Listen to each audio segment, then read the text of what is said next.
sou Andréia Rodrigues e você está no canal Culturando Literatura LGBTI.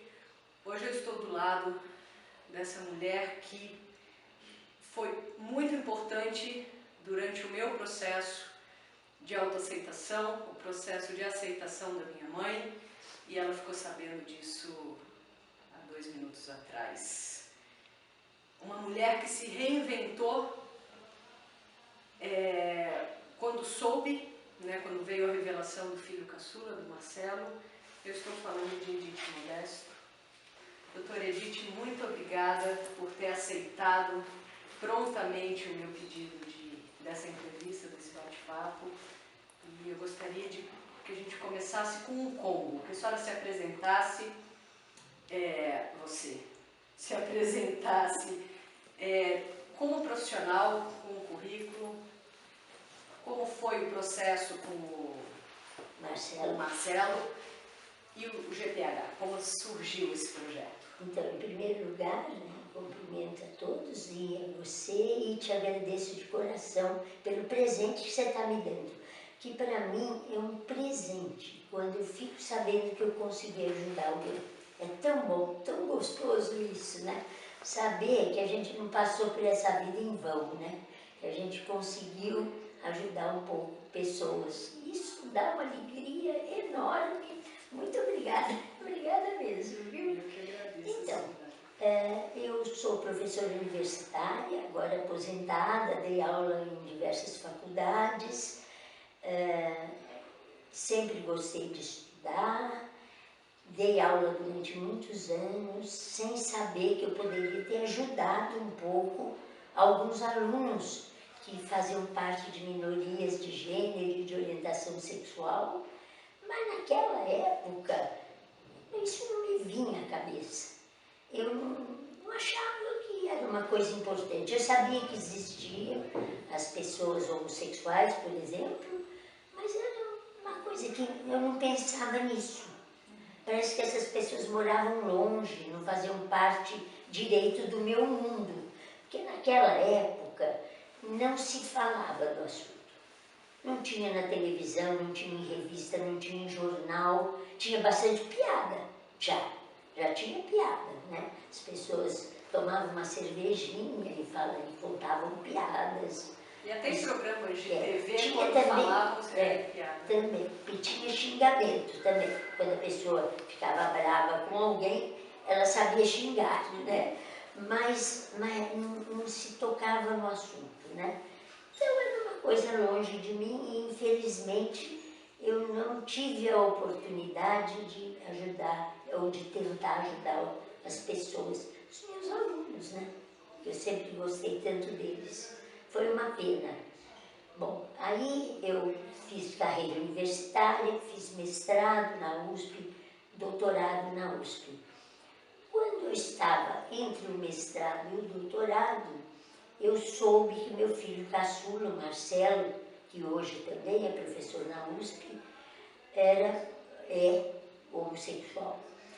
E o meu mundo caiu. Eu nunca imaginei que um filho meu poderia ser homossexual. Mas isso não é de se estranhar.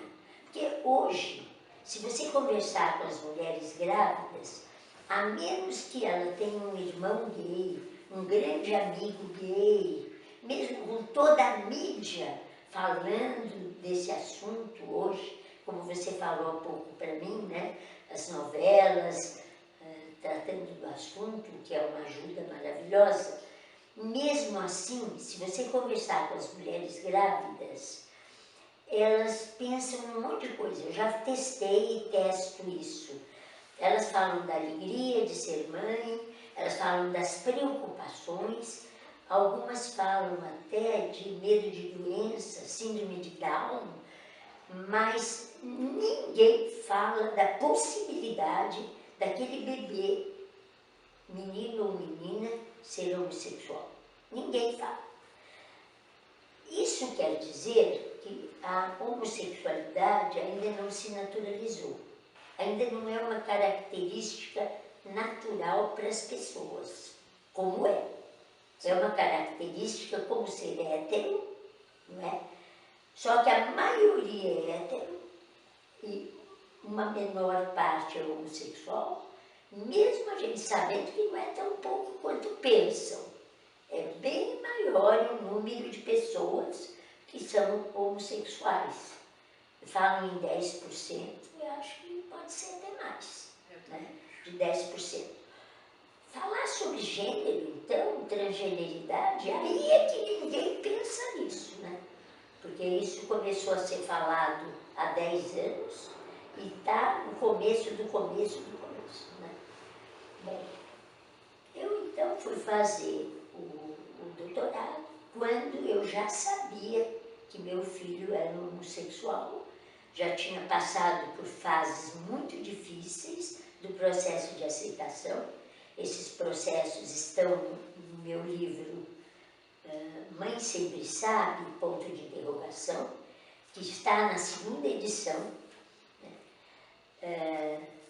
Essa é a primeira edição do livro, eu fiz uma segunda edição. Que está revisada, né? Revisada, com 2 capítulos a mais, já falando também um pouco sobre a transgeneridade, né?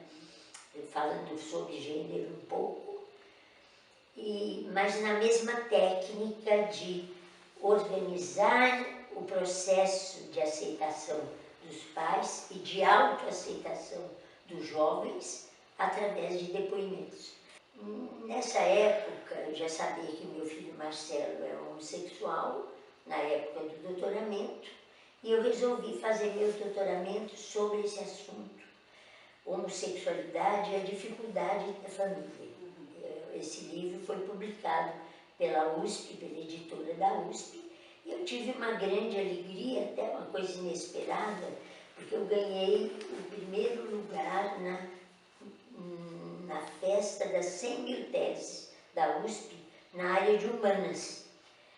O livro passou por 5 bancas, 3 dentro da USP e 2 fora. Eu ganhei o primeiro lugar, ganhei um prêmio, foi o prêmio mais importante que eu já ganhei. Eu fiquei muito, muito feliz de ter ganho esse prêmio. Se chama Homossexualidade, Preconceito e Intolerância Familiar. É um livro que eu reescrevi a minha tese para não ficar tão pesado, mas de qualquer maneira é um livro mais complicado de se ler do que o Mãe Sempre Sabe, né? O Mãe Sempre Sabe eu escrevi para as mães em geral, para as mães como eu. E o Mãe Sempre Sabe, nós já vamos voltar no GPH, Mãe Sempre Sabe, eu comprei esse livro por causa do título, porque eu encaixava naquele grupo de que é claro que mãe sempre sabe, é óbvio que mãe sempre sabe. E esse livro, eu não sei se ele foi um soco no estômago, se ele foi um tapa na cara, eu ainda estou nessa transição entre os dois, mas eu achei esse livro fantástico. Seguinte, Andréia, acreditar que Mãe Sempre Sabe deixa mais leve a coisa. A minha mãe sabia, minha mãe sempre sabe, dá um poder enorme também para as mães. Só que a coisa é complexa, porque há a possibilidade de inconscientemente você saber, mas você não permitir que aquilo venha para a consciência. Mas aí, a gente se colocar agora em uma posição de filha homossexual, e me colocando lá atrás, em 2008, na posição de que minha mãe sabia, gera uma situação, porque assim, se ela sabe, por que eu tenho que passar por tudo que eu passei? Né? Então, se a gente se coloca numa posição de que ela sabe, é um teatro que ela está fazendo, e na verdade não é. Né? Também tem isso. Então, se você pensar na possibilidade da mãe perceber alguma coisa e recalcar, jogar para o inconsciente, na verdade ela não sabe. A possibilidade também da mãe não perceber nada de diferente, como foi o meu caso. Os meus filhos são parecidíssimos um com o outro. Nenhum deles joga bola. Todos eles são estudiosos, todos eles gostam muito de ler, puxar o pai. Meu marido é professor da Politécnica, sempre estudou, sempre escreveu, nunca jogou bola, e é hétero, né? E meus filhos puxaram o pai.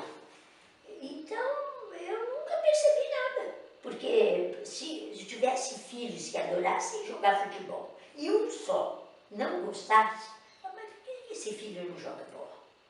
Por quê? Não, todos eram iguais, né? Então, isso me confundiu, claro. Eu não tinha nada Nenhum indício. que me fosse um indício de que eu tinha um filho diferente sexualmente de outro. Isso foi uma coisa. Outra coisa é, quando eu comecei a perceber que o Marcelo não namorava, numa época que os irmãos já estavam começando a namorar, aquilo me incomodou. Mas eu recalquei a possibilidade dele ser diferente dos irmãos. Achei que ele era tímido, ou que ele estava apaixonado por uma menina que não dava bola para ele. A gente se defende, né? Quando a gente sabe que vai sofrer, a gente se defende, isso é uma coisa do ser humano. Então, geralmente, a mãe não sabe. Às vezes a mãe sabe quando ela percebe que o filho ou a filha é completamente diferente ou é muito diferente do que ela aprendeu que deve ser. Como a menina deve ser, vaidosa. Como a menina deve ser, gostar de vestidinho, de sapatinho de verniz, de lacinho de fita no cabelo. Se ela tem uma filha que não gosta de nada disso, que não gosta de brincar de boneca, que não gosta de se enfeitar, que não é vaidosa, ela começa a estranhar. Mas tem crianças que desde pequena elas já apresentam, tem criança que não dá indício nenhum, que foi o caso do Marcelo, né? Que não deu indício nenhum, e aí a gente entende quando os pais, quando vem essa revelação, o baque que tem. Só que tem criança que desde pequena ela já tem aqueles trejeitos, ela já demonstra, já dá alguns indícios, e que o baque é o mesmo. Como é que justifica isso? É porque as mães se defendem muito, né? Se defendem, o ser humano se defende muito do sofrimento. Se ela sabe que tem um perigo de alguma coisa, a tendência é ela se defender. Eu trabalho com mães todos os dias e vejo, hoje mesmo eu falei com uma paciente minha que a mãe dela se defende. Por que se defende? Porque ela é frágil. A pessoa é frágil. Ela sabe que ela vai sofrer, ela coloca uma armadura e ela se defende de tudo quanto é jeito. Então, defesas, por exemplo, são as amigas. As amigas estão dando mau exemplo, estão levando ela para o mau caminho. Essa é uma defesa muito comum, né? Então, a minha filha é maravilhosa. Ela não tem defeito nem problema nenhum. São as companhias. As companhias é que estão levando. Aí, claro, que eu tenho a minha estratégia. Aí eu tento, com delicadeza, né, falar, mas a sua filha não é uma menina inteligente, como você me disse, né? Forte, inteligente, competente. Como ela é uma Maria vai com as outras? Ela não é. Né? E aí eu vou por esse caminho para ver se devagarinho, né, a gente consegue fazer com que essa mãe acelere um pouco o processo de aceitação dela. Mas sabe, Andréia, o que é complicado é esse dever ser. A nossa cultura, como a maioria delas, acho que só culturas indígenas, sei lá, que podem não ser tanto assim, mas existe um dever ser. Você nasce e já tem o dever ser. Como você deve ser? Não há uma liberdade de ser, há o dever ser. A menina deve ser assim, assim, assim, assim. O menino deve ser assim, assim, assim. A mãe aprende isso. Uma cultura heteronormativa. Sim, isso é internalizado na mãe. Todas as normas são internalizadas nas mães. E as normas são internalizadas também nos bebês. Desde que eles nascem, as normas estão sendo internalizadas. Então eu tenho pacientes jovens que têm uma dificuldade imensa de autoaceitação, imensa. Em parte Por causa dos pais, claro, que eles amam e gostariam de ser como os pais, ficassem orgulhosos deles, né? Querendo agradar pai e mãe. Mas não é só isso. Eles mesmos não se aceitam, porque eles aprenderam como eles devem ser. E eles veem que eles não são. Há alguns anos, tinha paciente meu que me dizia, Edith, eu achava que eu era o único. Eu achava que eu era a única, que não tinha outras pessoas como eu. Hoje, abençoada internet, né? Abençoada mídia, que mostra que tem um monte de gente iguais a eles, porque eles não tinham com quem se identificar. Isso é um sofrimento horrível para o jovem. O jovem, ele tem que se enturmar. Há anos atrás, eles não tinham como se enturmar, e por isso eu comecei, primeiro no GPH, o grupo de pais de LGBTs que eu fundei, que foi o primeiro do Brasil. Eu comecei o grupo de mães, para que elas pudessem falar com outras mães que soubessem o que é isso. Porque isso logo depois do processo do Marcelo. Quando eu já estava... Não. Quando eu estava um pouquinho melhor. Porque, na verdade, escrever o livro Vidas de Arco-Íris, eu escrevi para mim. Sim. Eu não escrevi para ajudar ninguém. Eu escrevi para me ajudar. Porque era assim, era tão difícil para mim, isso antes do ano 2000, né? Que eu pensei, meu Deus, se meu filho é isso, eu quero saber quem são essas pessoas. Quero saber o que é isso. O que é isso, né? Já que meu filho é isso, é meu sofrimento, sim, né? Bom, então eu fundei um grupo de pais para que as mães e os pais conversassem com gente que estava passando pela mesma coisa, para ver uma troca, para ver uma identificação. Porque eu falo isso até hoje para os pais com quem eu converso. Eu falei ontem para uma mãe, não adianta você conversar com mães que não têm filhos LGBTs. Elas não sabem o que é isso. Só quem passa é que sabe. Mesmo que tudo esteja mudando para melhor, claro, uma mudança muito lenta, a meu ver, que poderia ser muito mais rápida, mas está mudando para melhor.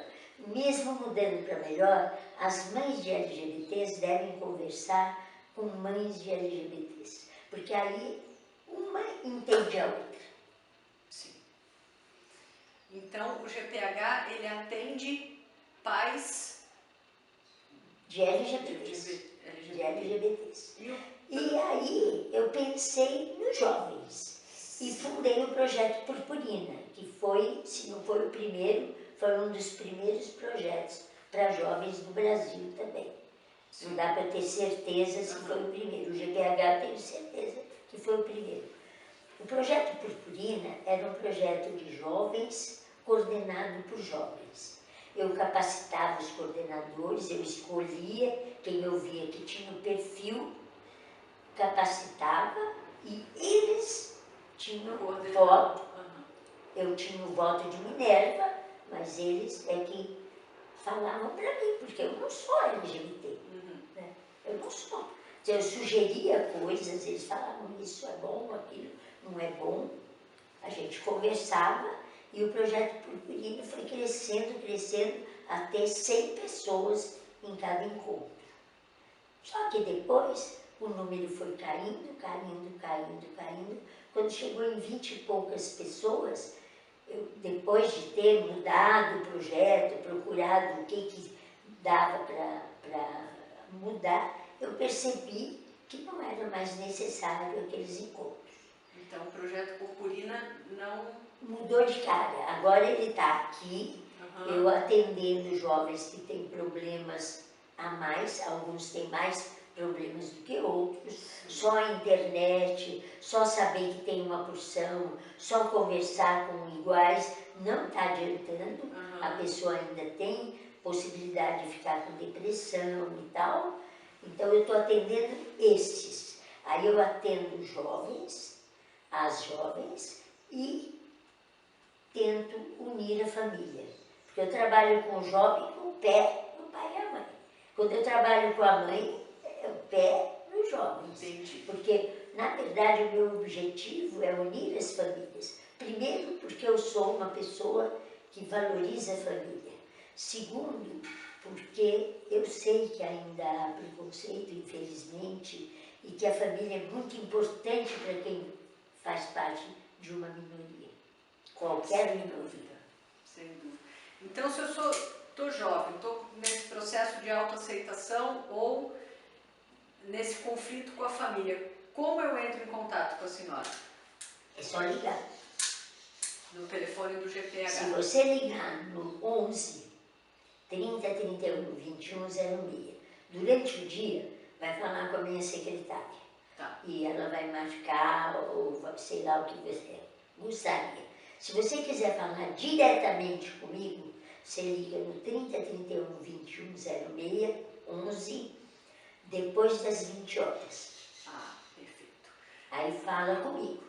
Qual a idade média dos pacientes que procuram pela senhora e são mais homens ou as mulheres?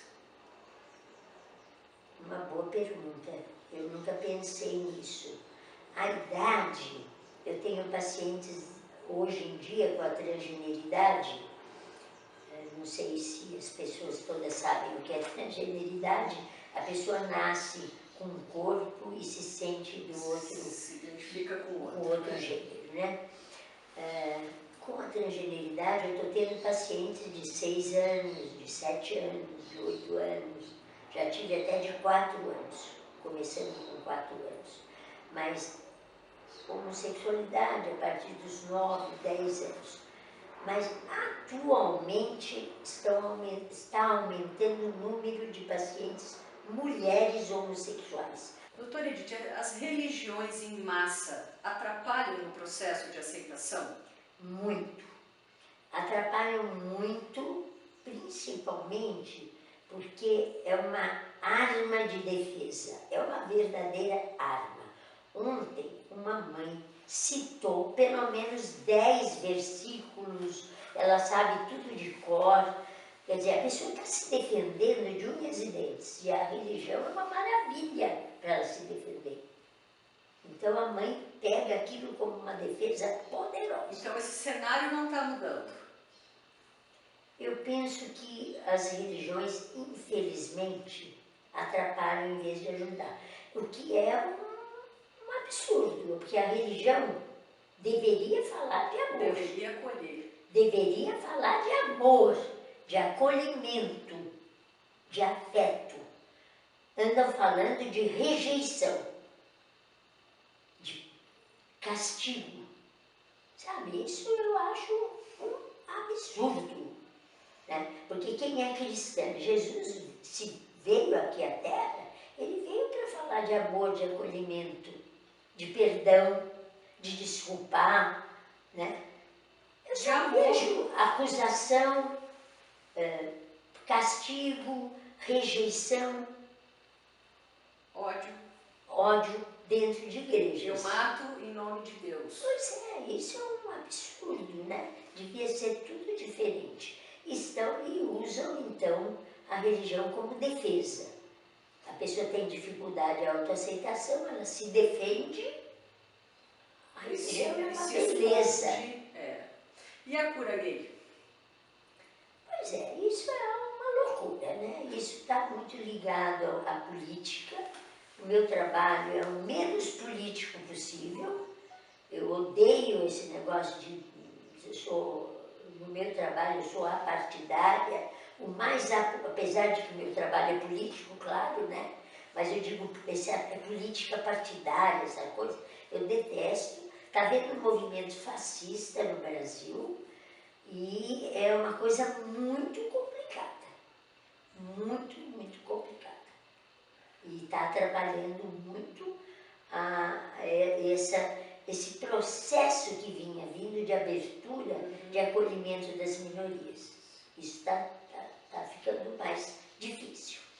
No livro Mãe Sempre Sabe, a senhora fala dos semi-órfãos, que eu achei muito interessante, que eu nunca tinha parado para pensar nisso, e que eu me senti representada. A senhora pode falar um pouquinho sobre isso pra gente? Pois é isso me veio, que me incomodou demais por causa do meu filho, né? Porque eu tive a noção de que meu filho foi semi-órfão durante anos, o que é uma injustiça. Toda criança tem o direito de ter mãe. Tem algumas que infelizmente nascem órfãs e tal, mas a criança tendo mãe viva, ela tem direito daquela mãe. E o ser humano, ele tem um bebê, uma cria muito frágil, que precisa de cuidados, não só físicos, mas também emocionais, psicológicos.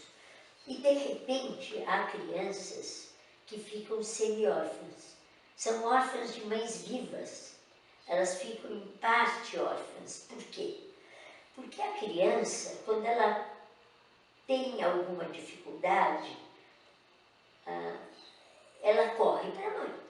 A criança negra corre para a mãe. Mamãe, na escola me xingaram de negrinho sujo. E ela vai para o colo da mãe, chora no colo da mãe. A mãe beija, a mãe agrada. Hoje em dia, a mãe vai à escola, porque tem lei que defende, né? Ela vai à escola, dedo em riste na cara da diretora. Olha, não admito que façam isso com meu filho. A criança homossexual, e trans também, claro, mas a criança homossexual não tem mãe nessa hora. Eu até uso uma expressão pesada. Ela chora na cama, que é lugar quente, sozinha, porque ela está confusa, ela está sofrendo, ela não está entendendo o que está acontecendo com ela, mas ela não tem com quem falar, porque ela sabe que aquilo tudo é proibido, é o dever ser. Ela está sendo tudo ao contrário do dever ser que ela aprendeu. Ela aprendeu o dever ser. E ela está sendo tudo ao contrário. Como é que ela vai falar para a mãe dela? Tem o perigo dela perder o amor da mãe dela. Ela tem medo da mãe ficar brava. Tudo isso. Então ela não tem colo. É uma criança sem colo. O que é uma injustiça. É um horror isso. É um horror o que acontece com essas crianças. Hoje está mais fácil um pouco, porque ela tem os amigos, como tem a internet, ela sabe que não é só ela se sente acolhida pelos iguais. Então, ela forma o grupinho dela. Mesmo assim, eles não são mães dela. Mesmo assim, ela é semi-órfã. Os semi-órfãos se juntam para se consolar, para se tornarem mais fortes. Qual o pior erro que os filhos podem cometer quando vão contar para os pais? Que dificultam esse processo de aceitação? É o mesmo erro da militância. Infelizmente, a gente tem que ter paciência com os homofóbicos, sabia? Cada vez que você fala com alguém homofóbico e xinga, você torna aquela pessoa mais homofóbica ainda. Entendeu? Entendi.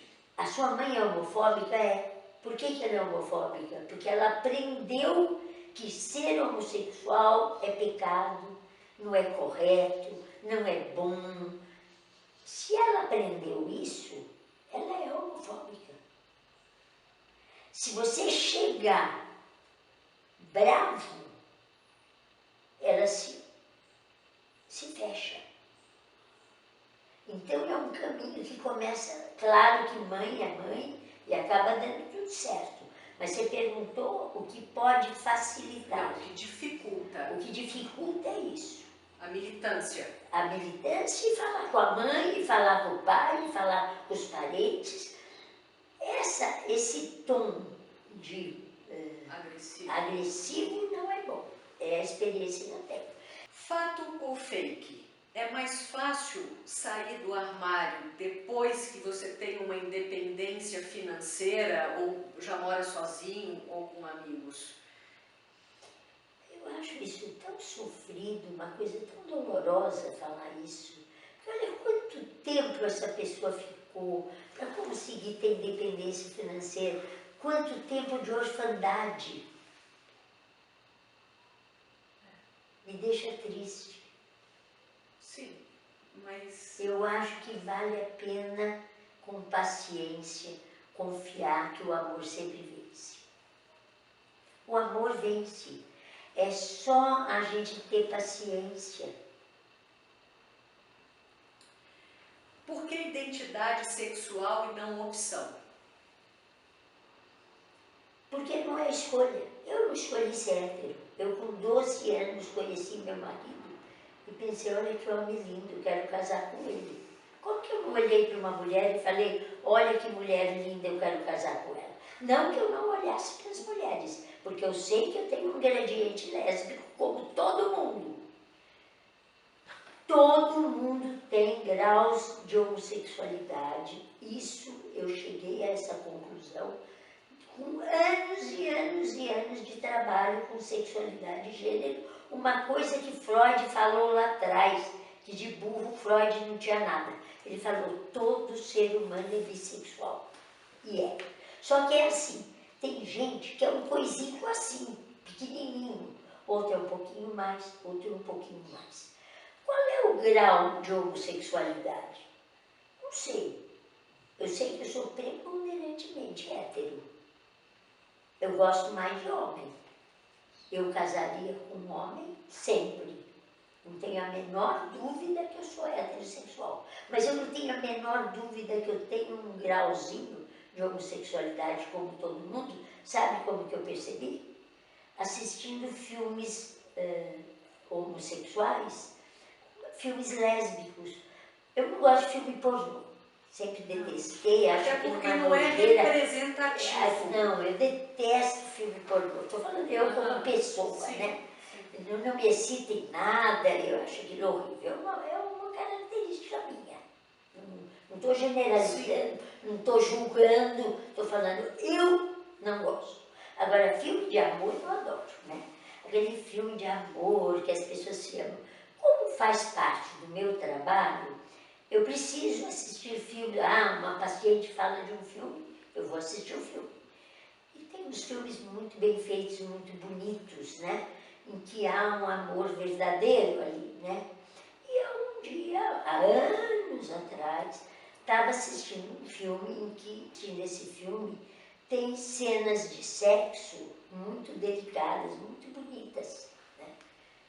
Aliás, as mulheres lésbicas, elas transam valorizando as preliminares, geralmente, né? O que é muito bonito, né? Essa coisa de valorizar, até brinco, que para homem machista devia ter aula, curso de fazer sexo com professoras lésbicas. Elas iam ensinar como valorizar as preliminares, né? Que é tão bonito que a mulher gosta e às vezes o homem nem está aí, né? Ele não está nem aí. É verdade. Mas, tirando a brincadeira de lado, né? Eu vi que eu estava excitada. Eu falei, assustei. Falei, meu Deus do céu, Só me faltava essa agora. E agora, né? E aí, claro que estou exagerando, né? Mas eu fiquei meio, falei, epa, o que está acontecendo, né? Aí eu queria me conhecer e tal, e eu sei, tenho certeza absoluta que eu sou preponderantemente heterossexual, não tenho dúvida nenhuma que eu sou heterossexual, mas isso confirmou um pouco aquilo que eu já imaginava, o que eu desconfiava, que eu tenho um grau homossexual como todo mundo. E aí, um dia na minha casa, conversando com mães do GPH, que se tornaram amigas minhas, né? A gente brincando, jogando conversa fora, uma falou assim, sabe, Edith, às vezes me dá uma vontade de dar um beijo numa mulher para ver como é. Todo mundo riu. Aí a outra falou assim, eu não, Deus, eu acho que eu vomitava tudo que eu comi. Aí a outra falou assim, pois eu já pensei até de transar com uma para ver como é que é. Quer dizer, nenhuma delas beijou, nem transou, nem nada. Isso eu tenho certeza. Porque são amigas minhas, são mães de família, elas estavam brincando. Só que brincando, a gente fala coisas da gente. Quer dizer, aquela que falou, que pensou em beijar uma mulher, a outra fala, eu pensei até em transar com uma, ela tem uma liberdade interna de falar isso, porque ela tem um ingrediente homossexual, eu penso assim. Pegando esse gancho, o que acontece com os filhos quando eles descobrem no decorrer da vida que o pai ou a mãe são homoafetivos? Eles ficam bem assustados. Inclusive, eu tenho um caso de uma paciente lésbica que tem uma menina que é lésbica e ela não aceita a própria filha e ela é lésbica. Dificuldade de aceitar a filha lésbica.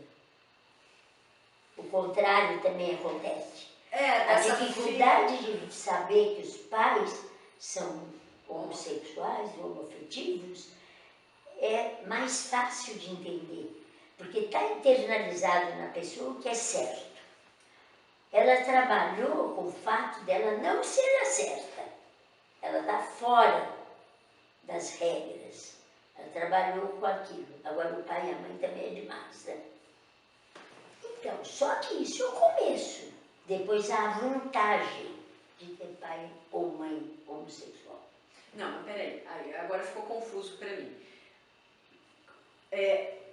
Vamos supor, eu estou agora, né, com mais de 30 anos, e aí minha mãe vem com a novidade que ela é lésbica.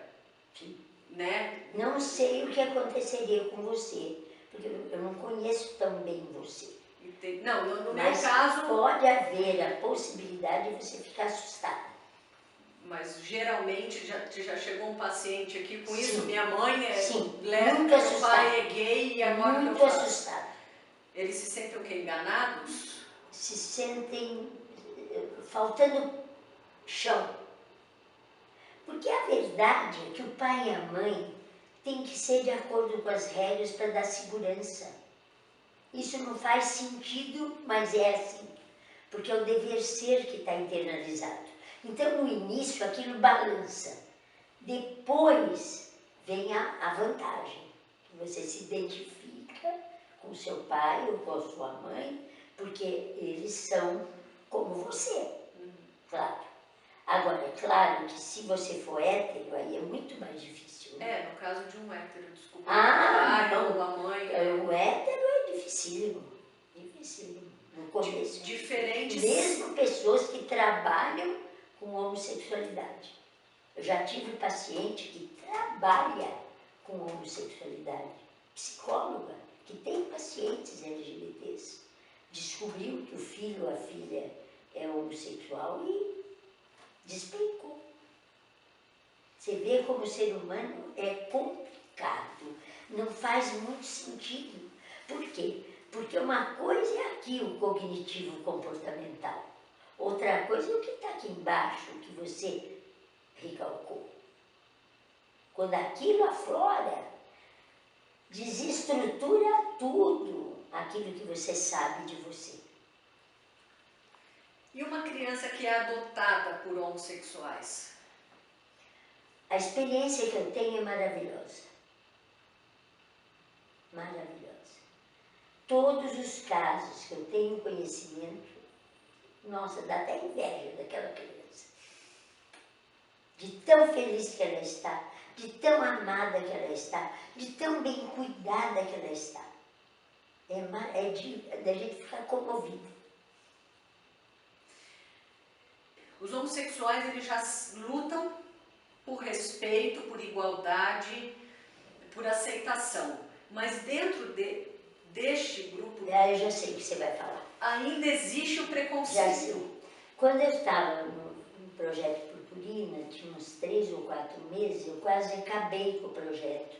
Porque eu notei que os meus jovens eram muito preconceituosos, me dava a impressão que eles eram mais preconceituosos que os heterossexuais. Eu falava, meu Deus, eu fiz esse projeto para que eles se empoderassem para se defender dos heterossexuais, dos homofóbicos. E aqui tem mais preconceito ainda, aquilo me desarvorou. Eu perdi o pé. Falei, não vai dar para eu trabalhar então, porque tem alguma coisa que eu não entendo. Aí eu sou muito teimosa, eu estudei, eu observei, eu conversei, eu ouvi, principalmente ouvi. E um dia era o ovo de Colombo. É assim, a comunidade LGBT, ela otimiza o preconceito, ela parece que reforça o preconceito dentro dela pelo seguinte: todos eles têm a autoestima um pouco abalada pelas pedradas que levaram na vida. Alguns tiveram mais sorte, foram pedregulhos só. Outros levaram até tijoladas. Isso deixa a autoestima abalada. Só o fato da pessoa perceber que ela é diferente das pessoas que a amam já abala um pouco. A pessoa tem a autoestima abalada. Quando estão todos juntos, isso eu percebi claramente no projeto. Qual é a defesa? É a defesa do ser humano. Eu sou isso aí, mas eu sou melhor do que ele, porque eu sou branco. Eu sou isso aí, mas eu sou melhor do que ele. Ele fala inglês, ele fala tudo errado. Ele é gordo, ele é baixinho, ele é burro, ele é pobre, ele fala errado, ele é nordestino, ele é passivo. Ele é afeminado. Ele é afeminado. E por aí era por fora. Então, quando eu percebi isso, aí eu continuei o projeto com mais afinco. Por quê? Porque isso é consequência do preconceito cultural. O preconceito cultural é tão forte que ele é capaz de abalar até a comunidade LGBT. A comunidade LGBT fica abalada por esse preconceito cultural tão forte. A culpa é nossa, é de todos nós. Todo mundo que não se cuida para diminuir o preconceito é o culpado. Não só os héteros, os homossexuais também, os LGBTs também. Sim, porque tem aquele... Porque vai reforçando. Tem esse preconceito. Potencializa. A comunidade LGBT potencializa os preconceitos quando eles estão se defendendo de algo horrível que fizeram com eles. Então aí eu gostaria de falar o que eu falava com os jovens. Eu falava muito pouco. Quem falava eram os coordenadores. Mas eu criei uma historinha simbólica que eu acho que fala muita coisa. É assim, você vai recebendo pedras na sua vida, desde criança, desde pequena. Pedregulhos, pedras, pedrinhas, tijoladas. Alguns pegam aquelas pedras e jogam de volta nos outros. Isso a gente percebe na comunidade. Aquele agressivo que joga as pedras, inclusive na militância. Você pega as pedras que você recebeu e tchá nos outros, de volta. O outro pega as pedras, constrói um muro e se esconde atrás do muro. O outro pega as pedras e joga nele mesmo, se açoita. É um horror o que ele faz. O que a gente quer? O que você quer? O que eu quero? Por que está sendo gravado esse vídeo? Porque nós queremos que as pessoas das minorias, e como é o foco dos LGBTs, peguem as pedras e construam um castelo para eles morarem dentro. Não é o que nós queremos? É. Não é por isso que você está gravando? É. É isso, é o que eu quero. Obrigada. Eu fico contente de se ajudar. Tem um livro no forno? Eu quero muito falar sobre gênero, mas eu não tenho tempo nenhum agora. Agora eu estou trabalhando com LGBTs idosos. Eu sou madrinha de uma ONG que se chama Eternamente Sou, 60+. E os mais velhos estão sofrendo muito. Está acontecendo o que acontecia com os jovens, acontece com os mais velhos. Eles têm que entrar no armário de novo. Muito bacana. Percebe? Tem como É assim, a pessoa está com pesquisar, 70 anos e ela é gay ou é lésbica. uma mulher lésbica de 70 anos. Você imagina o que essa mulher passou na vida por ser lésbica. Sim. 70 anos, 80 anos, era outro tempo que ela já sofreu. E agora? Ela está ficando, perdendo a independência, perdendo a autonomia. Quem vai ajudá-la? Ela pode continuar lésbica se é que um dia ela saiu do armário? É que ela não sai mais. E se ela saiu, ela entra no armário de novo. E ele também. Tem direito de fazer sexo? Nem o hétero tem. O velho hétero, a velha hétero, não tem direito de sexo. Velho não faz sexo. Falta de vergonha na cara. Entendeu? Agora, se hétero não pode, você já imaginou LGBT fazendo sexo com 60, 70 anos? Porque, na verdade, o fazer sexo que eu falo, porque também tem isso, né? Fazer sexo não é o que a gente botou na cabeça, aquele fazer sexo. A gente faz sexo como a gente consegue fazer sexo no decorrer da vida, vai mudando a maneira de fazer sexo. A gente se adapta. O jovem não pensa nisso, mas conforme você vai ficando mais idoso, mais idosa, você muda a maneira de fazer sexo. Você se adapta, mas você continua fazendo sexo. Mas não pode, é proibido. Velho não faz sexo, safada, sem vergonha. Que mensagem a senhora deixa para os pais que estão no processo de aceitação, que estão desconfiando dos filhos?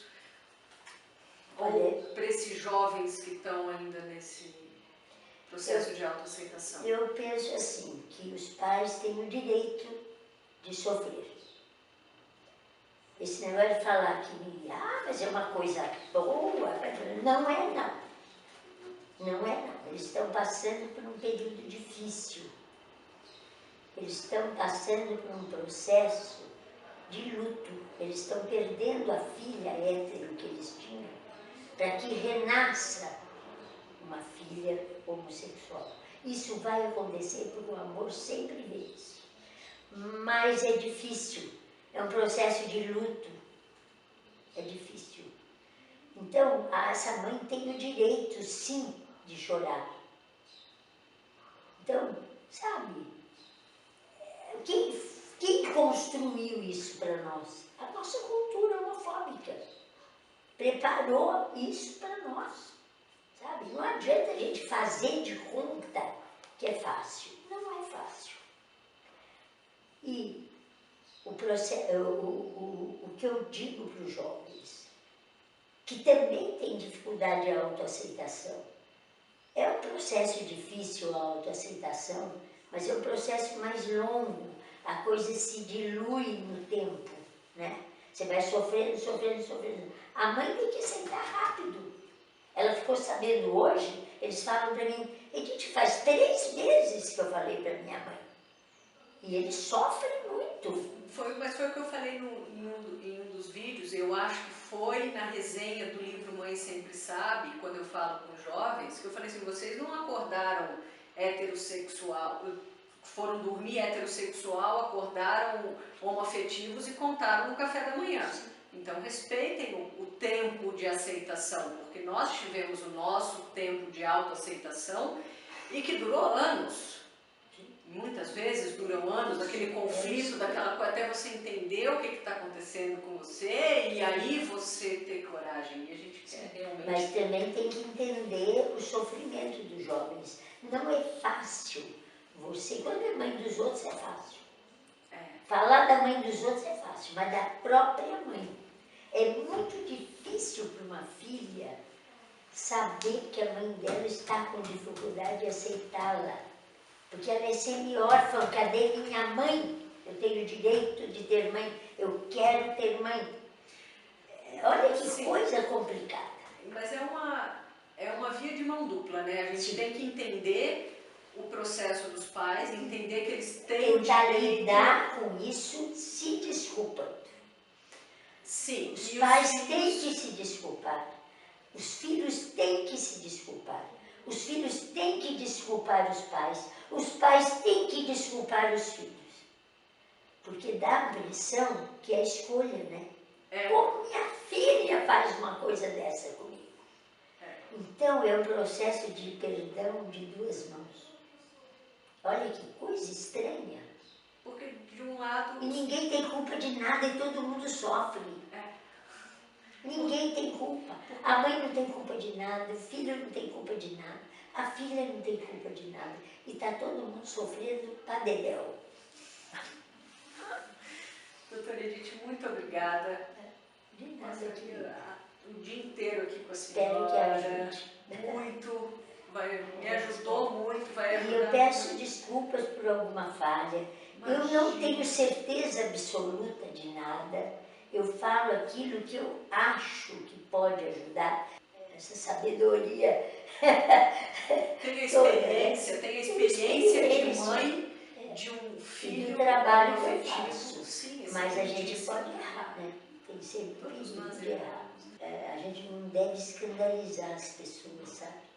Se você escandaliza as pessoas se fecham e se tornam mais homofóbicas. Esse é o perigo, da gente passar daquele limite. Daquele pontinho ali.